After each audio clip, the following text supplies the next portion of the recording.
What's going on? What's going on, everybody, man? Welcome back to another episode, man. Appreciate everybody tuning in, man. Just did a live, obviously, recruiting unfiltered. Appreciate y'all watching that, man. But let's get into it. We got to talk about these CBS Sports Power Rankings post spring, and I ain't gonna lie to y'all. I'm scratching my head. Because it's very interesting to say the least of how they got things ranked and how things are looking. So, without further ado, make sure you guys like, comment, subscribe, hype up the video, please. Share a friend with the share a friend, and make sure you always tap into the news because we're gonna have this all season long. Let's break it down, y'all. Let's talk about it. Let's talk about it. All right, here we go. CBS Sports official rankings. Okay, y'all follow me now. Number one, Miami. It's cool. I'm not gonna argue with that. I feel like that is a pretty good ranking for the Miami Hurricanes, coming off obviously a national championship runner-up campaign. Brought in Darian Mensah, Cooper Barkay, Malachi Tony. We still got to see obviously who's going to be wide receiver 2. Is it Cooper Barkay? Is Samori Wico? Is it Vandrius Jacobs? Who's going to emerge as wide receiver 2 for the Hurricanes, right? Offensive line will look a lot different for the Hurricanes, losing about 3 or 4 guys off the offensive line. So completely revamped and retooled on that offensive line. Defensive line will look different. No Akeem Messenger, no Ruben Bain Jr., but you do bring in, obviously, the stud from Missouri at the edge rusher position. It's going to be very interesting year for Miami, but number one, not going to make no argument there. Now, number 2 or 3, you could actually flip-flop a little bit, y'all, because SMU is expected to be one of those teams this year, led by, obviously, Kevin Jennings. Rhett Lashley's coming back for another season. They're bringing back a lot of their roster that's going to be pretty good this upcoming season. So, SMU at 2, I don't really mind it. I think they're going to be one of those teams to compete and contend, and you bring back a veteran quarterback with at least 2 to 3 years of experience. Makes a lot of sense for me. Louisville.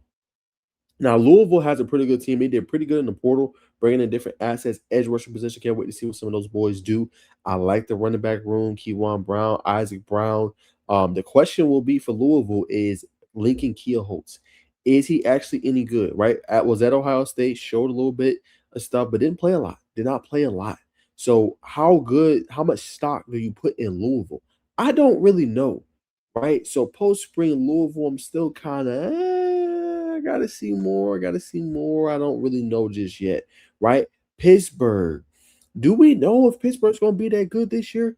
Do we know if the Panthers are going to be the same team, right? They got some new pieces in there, all right? Obviously, we're leaving Mason Heinstrom. He's going to be the QB1. He was last year. Set it on the platter. Made them really good. But is the rest of the core of that team good? No Desmond Reed anymore. No Rasheem Biles, no Kyle Lewis. So number 4 for Pitt's a little high for me. Got a great head coach. I like what he's able to do and bring to the forefront and to the table.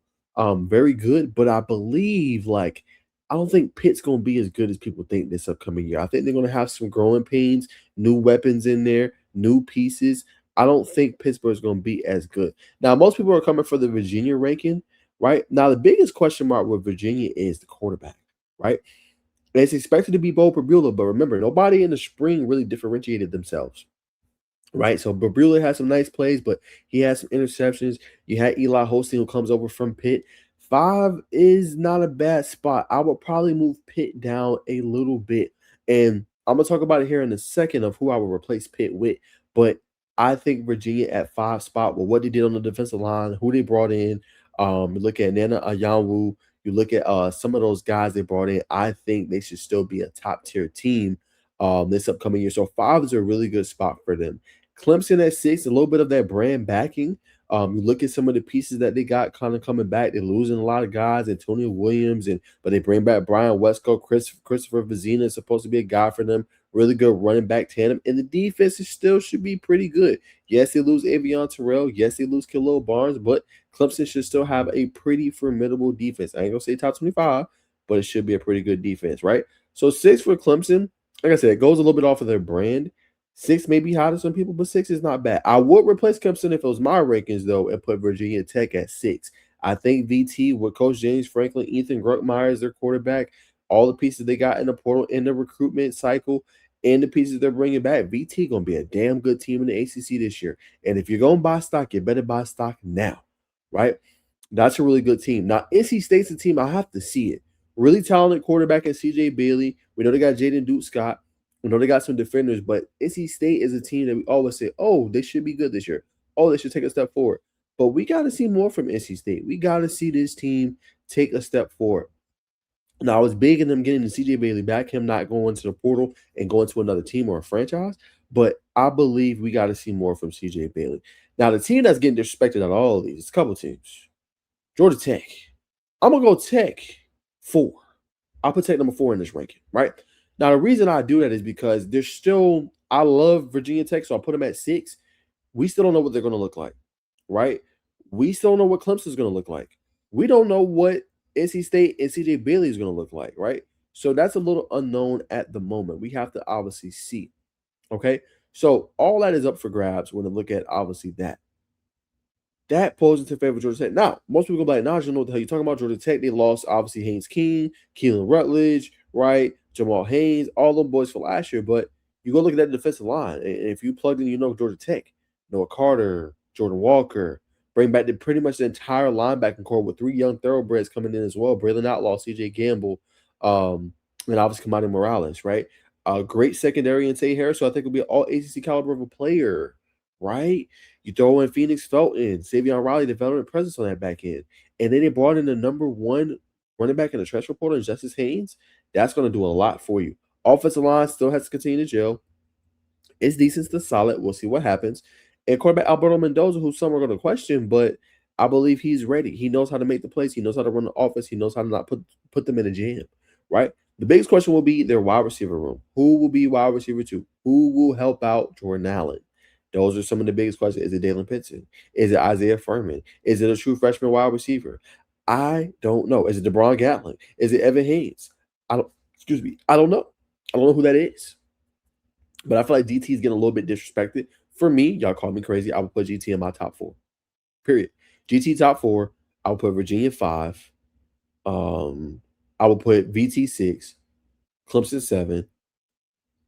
NC State, I probably would keep right there at the 8th spot. I will move California up. California is kind of a sleeper a little bit, right? California had a really good offseason. A team that went into the portal. They brought back Jerron Kiwisaka Batule, and they got a lot of pieces, and they got pretty much one of the top transfer portal classes coming into the ACC. Then only the team that was higher ranked was Miami, right? California's going to be pretty good this year, and they're going to shock a lot of people because they got the quarterback position, and they got some requisite weapons and pieces around Jerron Kiwi or JKS, Jerron Kiwisaka Batule. They got some pieces around him. And I really believe California is going to be a team that shocks people. That's my sleeper for this upcoming season, obviously, in my humble opinion, right? So then you got them. You got Duke. Duke's a new look team, new quarterback at the helm. I don't think they're going to be as good. They do have Nate Shepard out there, got a good defensive line, but I think Duke takes a step back on the Manny Diaz. You lose your star quarterback. I don't think they're going to be as good. Then you got, obviously, Florida State. Florida State's a team that has some talent, but with the remnants of how they looked, obviously, in the spring, it didn't look too damn good. It didn't look too good, but I don't believe in Ashton Daniels, unfortunately. I believe Usman Kroma is going to be one of those. Hey, well, how did he make an all ACC 3rd team? How did he make an all ACC 2nd team? Like, he's that damn good, right? And they got pieces on the outside, but Ashton Daniels is just, he's a journeyman. I hate to be that guy and to say that, but he is a journeyman. That's the reality of the situation. He's a journeyman, and he's a guy that has thrown a lot of interceptions at each stop. Stanford, Auburn. He just has never gotten it done. And for me to believe he's going to get it done at Florida State, yeah, the chickens better come to hatch because I just don't believe that. Wake Forest is a team that won a lot of games last year. Surprising year under their head coach, 9-4, right? But they bring in Gio Lopez. I don't know how good they will be this upcoming year. Losing a lot of pieces. No Christopher Barnes, right? Talent is not as good as it was. Recruiting class was not as good as the past previous seasons. I do think 13 is obviously a good spot for them. So got to see what happens there. North Carolina, new look, new team, new offensive coordinator, right? Do you have what you need to be good? Got Bryce Baker in there, right? Got some different pieces. Can Bill Belichick right the ship and be a surprise team? Sometimes just because you rank 14 and 15 in this post-spring or preseason rankings don't mean nothing. There's always a team that surprises you. It's going to be very interesting to see. Syracuse, you lose Johnson Cook, right? Your quarterback ended up getting injured during the season, but he's expected to come back this year. And Steve Angeli, and hopefully have a better season for you. We're at least competitive with him at the realm.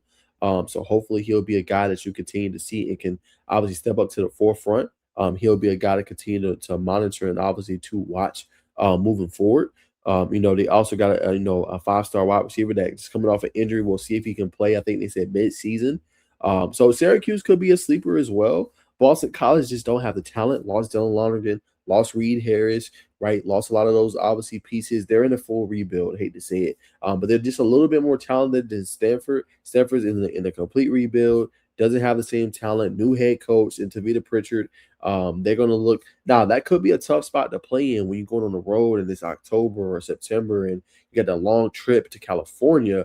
100% going to be very, very tough to say. So they could easily pull off some upsets, but I do believe Stanford is a team that's going to take some few years for them to get back right. It's going to take a few years for them to get to where they want to obviously go. Okay, that's just the bottom line of what it is. So my overall thoughts on these rankings, I think they could have been better. I'm gonna give them a C plus. I think Georgia Tech at 9 is a little bit too low and kind of disrespectful, right? I think you have to put them up. I like Pitt. I will move Pitt down just a little bit, right? I will put VT in Clemson spot, put Clemson there. I will move Pitt to 8, NC State to 9. I gotta see it.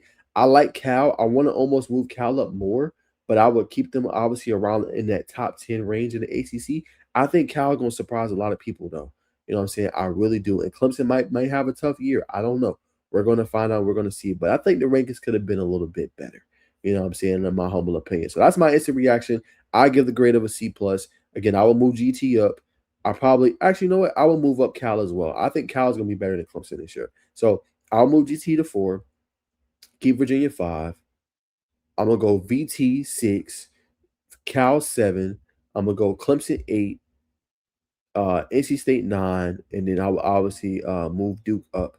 And I'll go 11 Pitt. I think Pitt's not gonna be as good as people think. I could be wrong. I could be wrong. But I think Pitt, with all the pieces they lost, new team, new roster, I don't think under Coach Narduzzi they're gonna be as good as they were in previous seasons. Just my personal opinion. But that's my thoughts. That's my reaction, obviously, to CBS Sports post-spring power rankings. Man, y'all comment down below your thoughts. Is GT rated too low at number 9? Let me know down in the comments what y'all boys think and if they should have been rated a little bit higher. Excuse me. And y'all know what to do, man. Like, comment, subscribe, hype up the video, and I will see y'all in the next one. And please, please, let me know content y'all boys want to see. I want to get y'all boys locked and loaded and supporting and growing this channel, man. So let me know more content y'all want to see. Till next time. Peace.